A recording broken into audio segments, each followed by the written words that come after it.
പാവർട്ടി സെന്ററിന്റെ ശോചനീയാവസ്ഥയിൽ പ്രതിഷേധിച്ച് പാവർട്ടി മർച്ചന്റ്സ് അസോസിയേഷന്റെ നേതൃത്വത്തിൽ നടത്താനിരുന്ന പ്രതിഷേധ പരിപാടി മാറ്റിവെച്ചു. തിങ്കളാഴ്ച മുതൽ നിർമ്മാണ പ്രവർത്തനങ്ങൾ ആരംഭിക്കുമെന്ന് രേഖാമൂലം ഉറപ്പ് ലഭിച്ചതോടെയാണ് സമരം പിൻവലിച്ചത്. വിഷു, റംസാൻ, പാവർട്ടി തിരുനാൾ തുടങ്ങിയ ആഘോഷങ്ങൾ വരാനിരിക്കെ പാവർട്ടി സെന്റർ ശോചനീയാവസ്ഥയിൽ തുടരുകയാണെന്നും ഒരു മഴ പെയ്താൽ പോലും കടകളിലേക്ക് വെള്ളം കയറുന്ന അവസ്ഥയാണെന്നും ചൂണ്ടിക്കാണിച്ചാണ് പ്രതിഷേധത്തിന് തയ്യാറെടുത്തിരുന്നത്.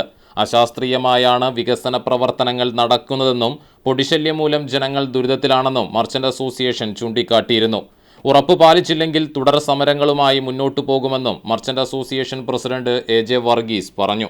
പാവർട്ടി മർച്ചന്റ് അസോസിയേഷൻ തീരുമാനപ്രകാരം ശവമഞ്ചവുമായിട്ടുള്ള പ്രതിഷേധ സമരം പ്രഖ്യാപിച്ചിട്ടുണ്ടായിരുന്നു.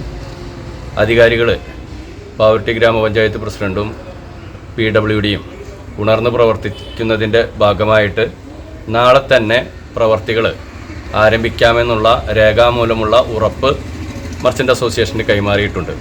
അതിൻ്റെ അടിസ്ഥാനത്തിൽ നാളെ പ്രഖ്യാപിച്ചിട്ടുള്ള സമരപരിപാടികളിൽ നിന്നും മർച്ചന്റ് അസോസിയേഷൻ പിൻവാങ്ങുകയാണ്.